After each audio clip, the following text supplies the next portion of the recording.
Good morning, everyone. This is Brian Overby. I am the Senior Options Strategist with Options Play. I'm filling in for Tony Zhang today. Today is January the 5th, 2026. Happy New Year to everyone. We obviously had a lot of news over this weekend in regards to geopolitical and also it has driven up a lot of the oil stocks and everything that's going to happen with Maduro going forward and what's going to happen with the running of the country of a lot of the oil executives stepping in to pull out the oil. Everything that's involved there has made the markets a little bit bullish. As a matter of fact, the markets have shaken it off quite a bit until we know what the next steps are. So today, all I wanted to go through are some of the underlying stocks that we've recently been trading inside the options play trade research ideas. And one of the stocks that we're going to get long on is NVIDIA. NVIDIA recently has basically been trading in a period of consolidation. And going into the new year, we'd like to look at actually buying deep in the money options on a couple of the Meg 7 stocks. We can also apply this to some of the oil companies. Chevron is an interesting play at this point in time. ExxonMobil, a lot of the big companies that have the potential to participate in some of the just in the marketplace as a whole. So what I want to start by looking at today, Tony usually likes to go through more than one stock or so. I want to kind of focus on NVIDIA, the recent trade that we did in NVIDIA, which is a deep in the money call option, and look at setting up a portfolio going into the new year and looking at a few of the underlying stocks that we like on a longer term basis and apply that to the research that's inside the options play tools. Now, this week ahead, we do have some major news. Friday, everybody's going to be hedging on the employment report on Friday. That's going to be a big report, and everybody is, inflation is raising its head again. All the money that's coming in from AI has kind of created this situation. The markets have stayed strong over the holidays. Now, the Santa Claus rally didn't really take off. There is a slim chance that between Christmas and New Year's, we actually kind of hung out right around the 6,900 resistance, seeing support at 6,800. And leaning into today, we've seen a little bit of bullishness. Right now, we're showing the markets are, in the futures contract is up, well, basically flat at this point in time. S&P 500 futures are up $1.25 at this point in time.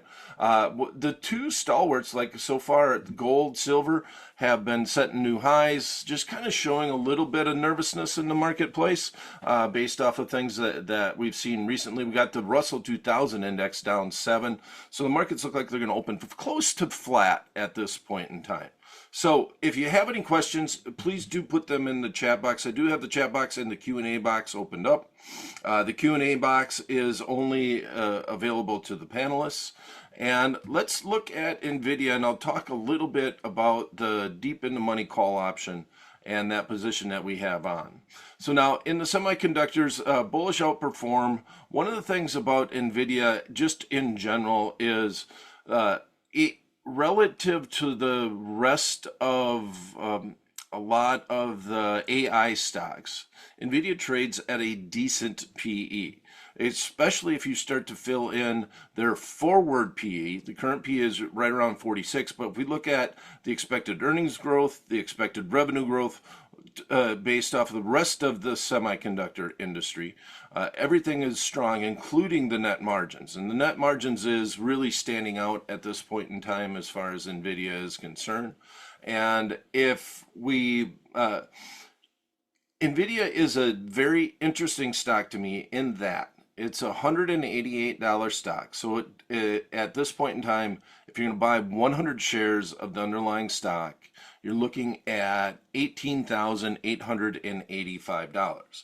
Now, you have a very liquid underlying, and when you have that instance on a fairly expensive stock, I always like to look at even if let's say you own 100 shares of Nvidia and you would like to own more, and you're a little bit worried about the short-term risk in this area, and everybody should be with AI, right? There's obviously a lot of money that's going into this sector, and everybody's wondering, is the spend worth it? Will the spend continue? If the spend continues, Nvidia is one of the main benefactors of that.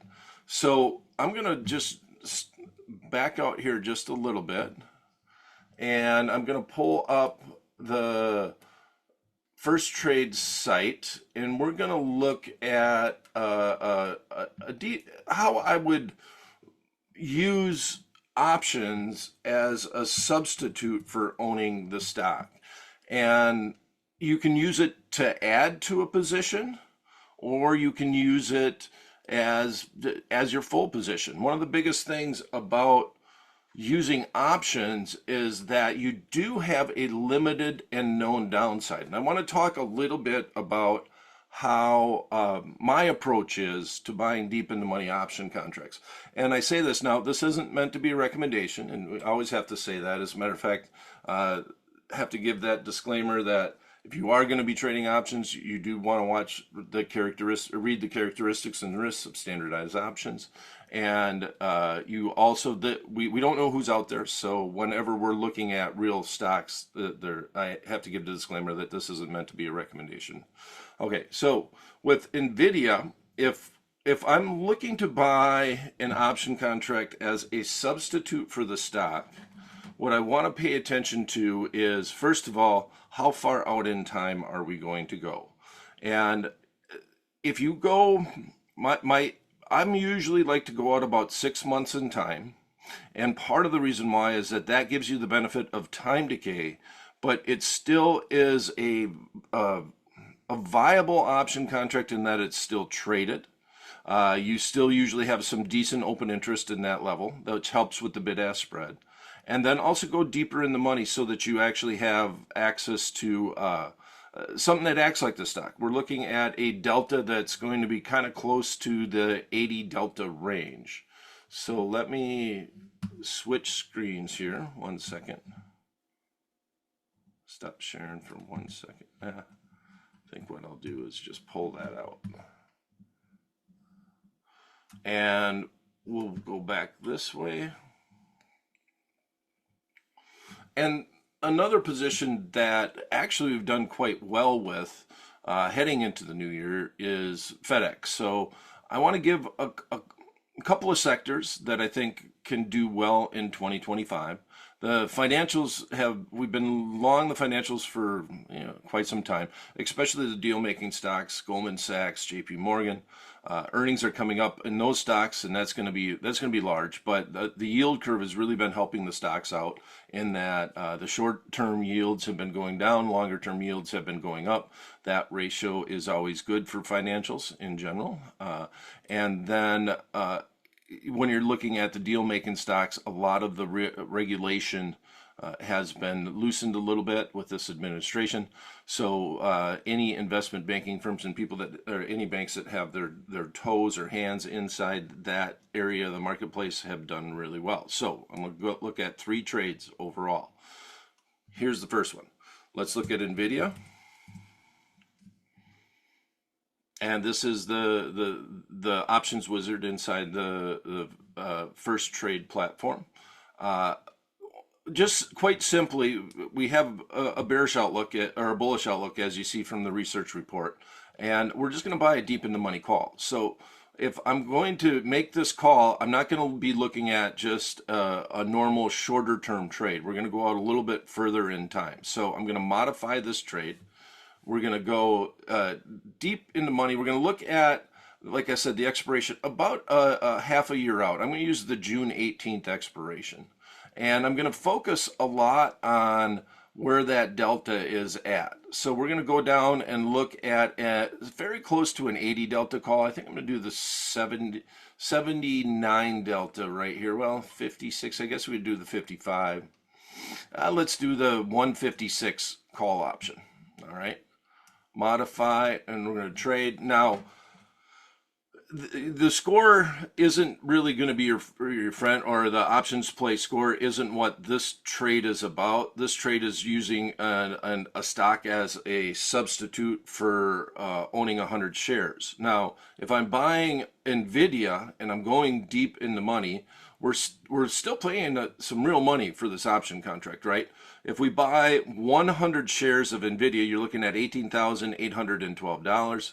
If we buy one option contract and we can fill fairly close to the midpoint, we're talking, and that's not always a guarantee, especially on deep in the money options. Just want to make that a fact, make a strong point of that. We're looking at $43.43. So you're talking about, let's call it $43.50. All right, make the math simple. So $4,350. But this is what's important to me, is how much is that is a percentage of the stock, the actual stock price. I don't see the screen anymore. Okay.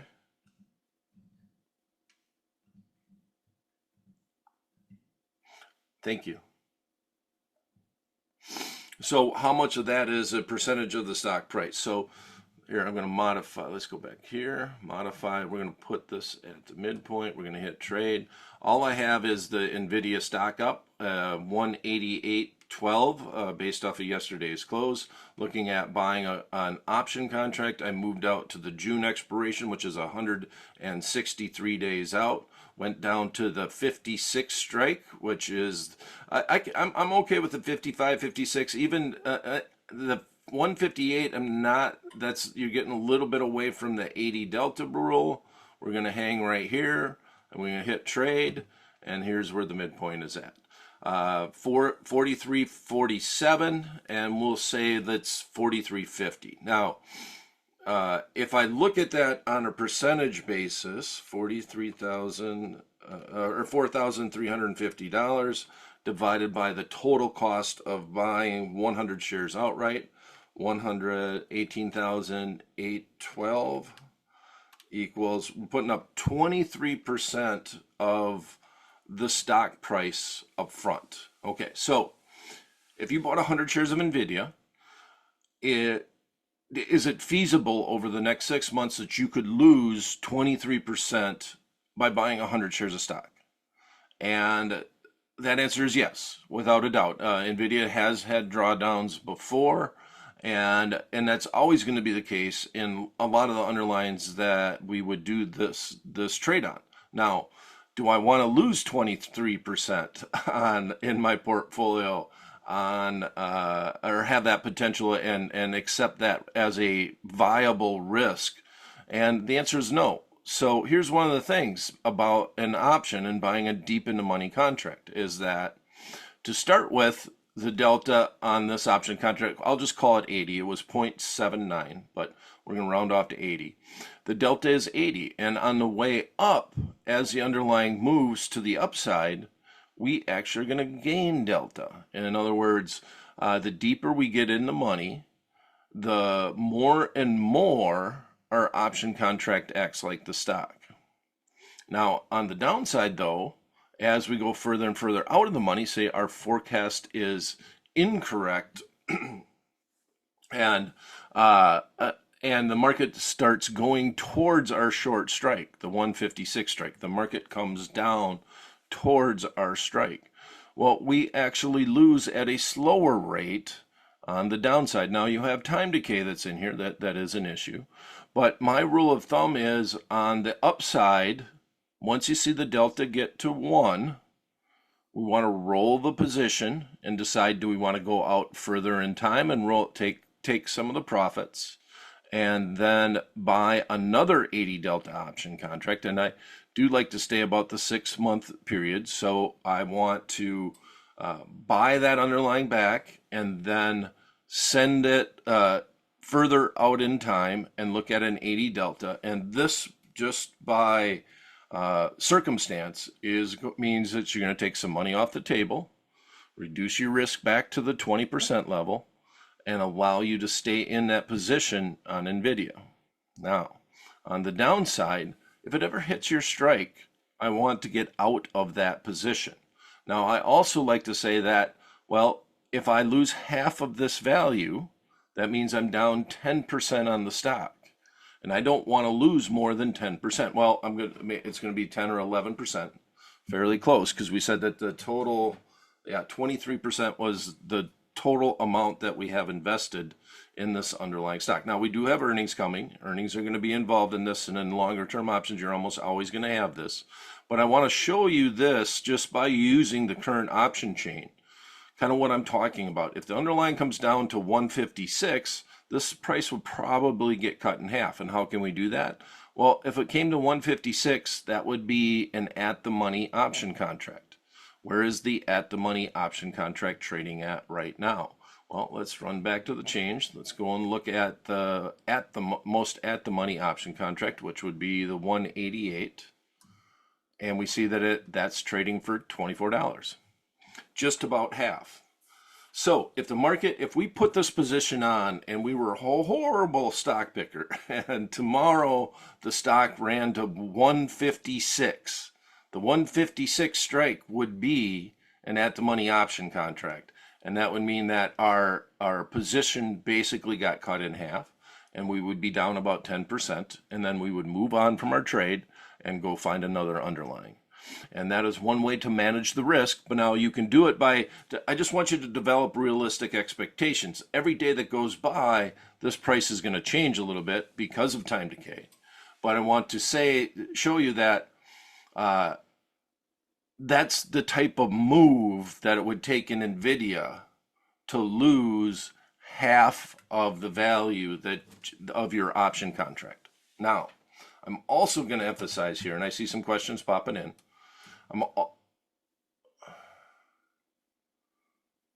You're not showing your screen.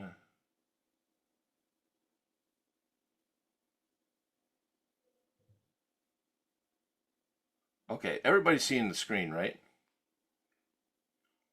Okay.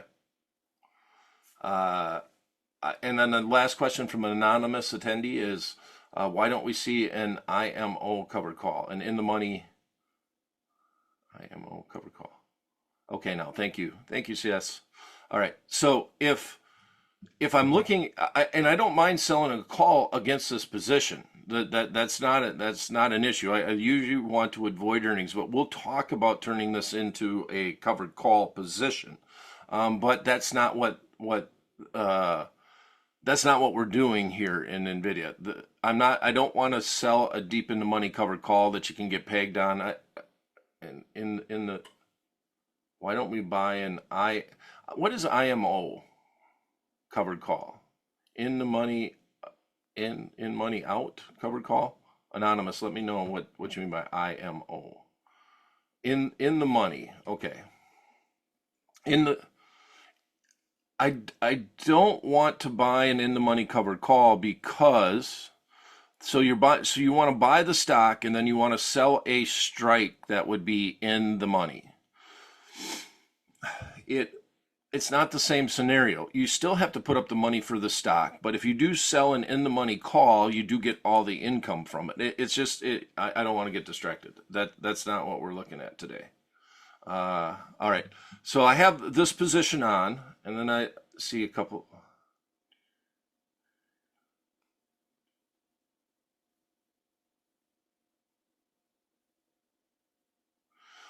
Do you not like taking in the money calls or out?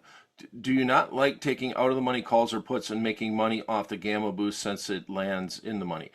Yeah, Martin, no problem with that, but that's not the plan here. I don't mind buying out of the money calls. Okay, so let me restart this whole segment, I guess.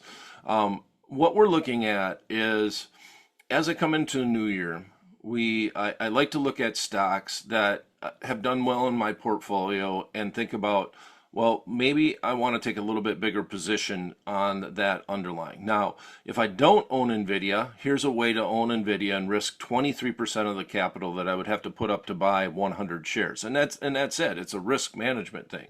So instead of putting up $18,812, we're going to go back and put up $4,300. And let me go back to the 156 strike. Grab that. And that doesn't mean that you should never buy an out of the money call or an at the money call.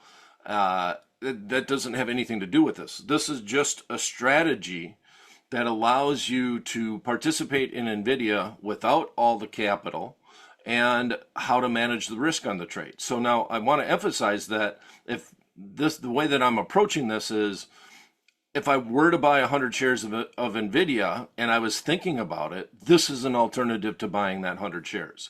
So I'm not going to take the $18,800 and buy as many as I can.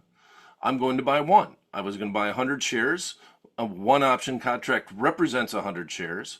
And I'm going to buy this option contract. And if it goes up and the delta gets to 1, I'm going to take my profit and I'm going to roll to another option contract that's going to limit my risk and go back to that same scenario where I have about 20% of the 100 share capital, right, of that capital at risk. And then I'm going to manage that trade. And that's the way that I want to approach it. Now, if you get to a situation now, in February we have, NVIDIA is usually at the tail end of the earnings season is when they like to announce. But if you put this trade on, you're still paying time premium, and time premium is still an issue. So periodically, no problem selling a call against that position. So come on in and you would look at, it's going to be considered covered, but inside my book, I actually call the options playbook, I call the strategy, which is technically a diagonal trade. You're buying a longer term option and selling a shorter term option with different strikes. So you're going diagonally as far as the quote boards on the floor back at the Chicago Board Option Exchange were concerned. So they call that a diagonal, but I like to call it a fig leaf. And that's actually a name that's kind of taken off. It's because you're kind of covered. You own the right to buy 100 shares of NVIDIA, and I'll just look at a short call and kind of talk about what I might look at selling. We would sell maybe, I'd look at somewhere close to a 10% chance. Like here's a 121 strike call, trading for $1.23. Delta is 0.13, so 13% chance of it finishing 1 cent in the money on the 215 strike call. But that would be a call that I would consider selling against it. We're going to avoid the earnings situation, but you will be getting a lot of earnings from a lot of major companies within that. So it will create a little bit of volatility, but it's not NVIDIA's earnings. Okay. And then that reduces the cost basis. And my main goal when I'm doing this, or the fig leaf, is that you're kind of covered. So you don't want to be, I say that because you really don't want to be assigned. You don't mind being assigned if you have 100 shares of stock. You wake up the next morning and your 100 shares are gone. But with a deep in the money call option, you have to do something. You have this option contract that you don't want to exercise because you could lose some time premium. And so that's why I like to call it a fig leaf. You're kind of covered. And that's the little tagline that I always put with it.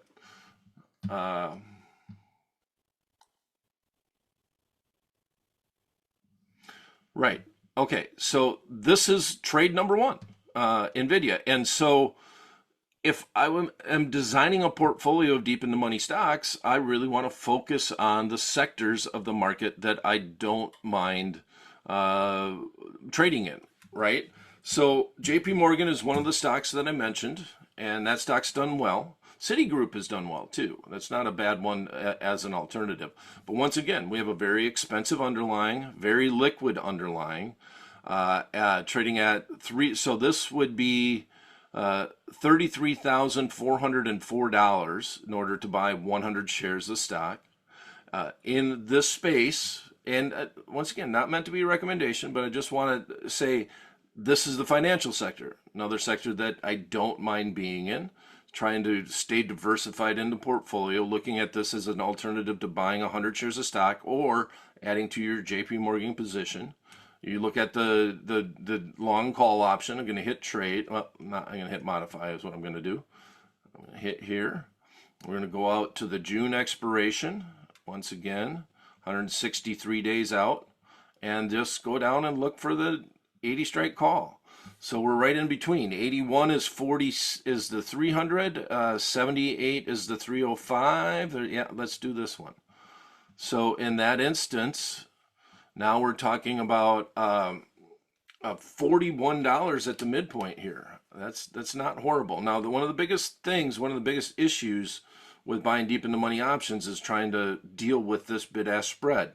And that's what I meant by sticking within 6 months. Usually the bid-ask spread is medium, but it's never good compared to buying the stock outright. And I'll be very blunt about this. If these markets were a penny wide like the stock, I don't think I would ever trade it stock. I would only trade options. But you do have to deal with this bid-ask spread, so you want to always make sure you're in very liquid underlyings. Okay, so in this instance, we're actually even doing better, right? If we were to buy the stock outright, $334.04, $33,404. Oh, I need to do it this way. 4113 divided by 33,404. I'm just getting the percentage. We're only putting up 12% of the stock price here. June 18th. Yeah, so this is very interesting, right? In that we're already limited to 12%. We're getting something that acts like the stock. What's the difference here? Volatility. The volatility in NVIDIA is much higher than it is in JP Morgan. Very liquid underlying, decent market. You still got to fight with it. You still got to struggle with it. Don't expect to get a midpoint fill on deep in the money options. You're going to live somewhere between the mid and the ask, right? One of the biggest things is you're not entering the trade as a spread. So the marketplace doesn't get the benefit of having the second option to offset it. So you're just trying to buy it outright. And on the deep in the money option contracts, you're usually looking at just trying to trade with market makers. Not a lot of retail customers that are hanging around in this space. There are a few, but not as much. And so if I'm looking at this trade here, I'm probably saying 42. 42 is a decent price where I'm living between the mid and the ask, and I'm trying to execute that trade. So keep that in mind, that is probably the biggest headache that you can possibly have by buying deep in the money options as an alternative to the underlying stock. 41 is what this is trading at. Stock comes down to 305. Let's see where the at the money option contract is at. That did 305. 330 and 335 is what I want. All right. So that's a $23 option. All right. So once again, like I said, if it comes down and it becomes an at the money option contract, usually you get cut in half and it's trading for $22. And I'm seeing more and more things pop up. I'll try to address a couple questions. I want to get through the last one because we're already at time, and I'll try to address the questions. So now, if I'm setting up my portfolio, we're doing the same type of thing again. It's 2026. The other industrial that has done really well. The chart looks just gorgeous, actually. And FedEx is restructured. They even came out over a year ago, and this is when we leaned into the bullishness of FedEx. And basically, the CEO came out and said, we made a mistake with Amazon. We're getting beat up by their business, and we're going to cut back on it, and we're only going to take the profitable stuff, and a lot of it we were losing money on. And ever since that moment, FedEx has done extremely well. Like just looking at the chart here, the only thing about it is that we are a little frothy. This looks like a nice ski slope on the way down, but we got all your ducks in a row. You got the 200 below the 50, below the 20 day. So just a real solid market as far as FedEx. We had a little bit of a pullback, and now we're kind of bumping up against a new, I think that's pretty much an all-time high. We're very close to that. And 297.46, but once again, very expensive stock, 29,746. Let's hit trade. And once these aren't the stocks that we're recommending, right? I'm not saying that we should be buying this, but this is the concept. And that's all that I'm here to try to help with is the concept is I'm looking at my portfolio. There may be some stocks that I want to add, or if I'm starting a new portfolio, right? How about, especially like in NVIDIA, I want to limit my risk to a certain dollar amount on NVIDIA heading into 2025, but I've maybe missed out, right? And I want to own 100 shares of it. FedEx is a solid industrial company. Good old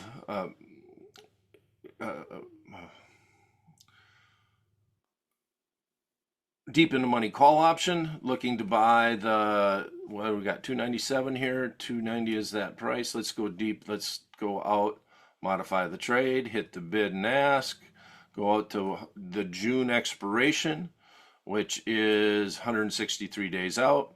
Scroll down, look for the 80 delta. So this one is we definitely don't want to do the 76. We'll do the 81. So we have 10-point strikes in FedEx, which is a good thing to me that it's not that they don't have the 5-point strikes, because the more and more strikes that they offer, the less and less liquid the underlying is.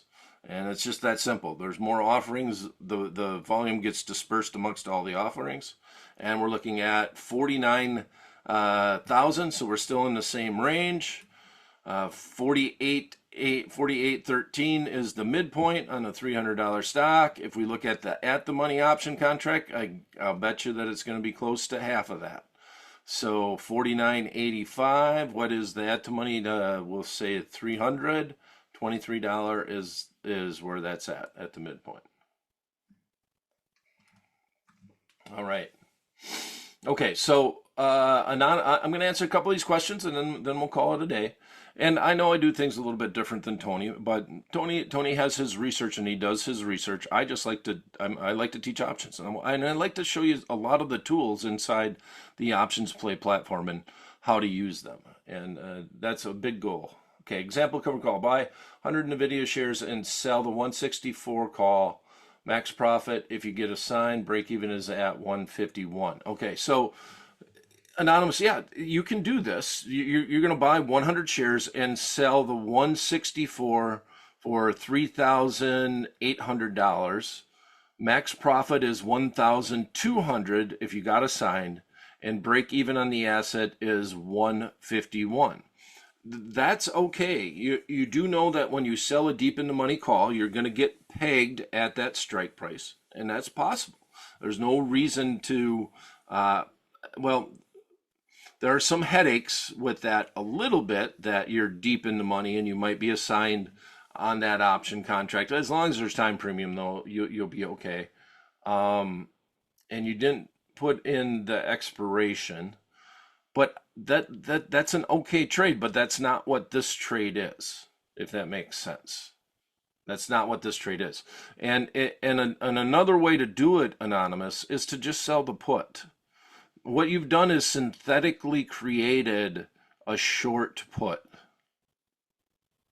If you sold the 164 strike put, you would have the same trade without all of the transactions, honestly. That's all. A deep in the money call, selling an in the money call option on 100 shares of stock is synthetically a short put. Okay, and then Martin, I appreciate you guys' weekly call. Always have very informative to see how others trade. I'm somewhat capital constricted, so I'm dealing with closer dated, out of the money, cheaper contracts. And that's okay, Martin, but here's the thing about out of the money, cheaper contracts is that is a hard way to make a living, in that you have to be right. You have to be right within a time frame. So over and over buying out of the money short-term options, and if you're doing it and making money, you should continue to do it. There's no reason why you shouldn't. But I'm telling you from 20 plus years of experience that that is one of the hardest things to do and continually make money time and time again. Now, selling the biggest thing that is proposed, and this is from Tony Zhang, just in general, and the way the platform is set up, it really leans towards selling at the money short spreads. You're bullish, you sell an at the money call option, and then buy protection below it, and that would get you bullish, or I'm sorry, a put option, and then that would get you bullish, or you get bearish and you sell an at the money call option. And there's nothing wrong with your idea there, Martin. It doesn't apply in my scenario because what I'm trying to do is give you a surrogate for owning the stock. I'm talking to stock traders today. I'm not talking to option traders, if you will, right?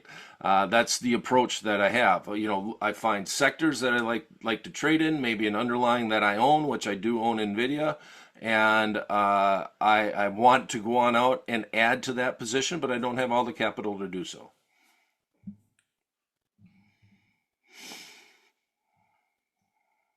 All right, all right. Last answer, and here we go.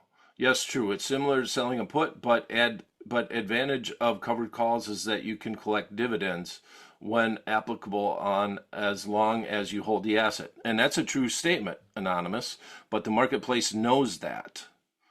Okay? So, guess what? If you sell the put, you basically capture the dividend. Why? Because when the dividend gets paid, the market goes down on the underlying. The marketplace knows that, and because of that, you receive more premium for the put than you receive for the call. So you're effectively selling that put option, you effectively collect the dividend.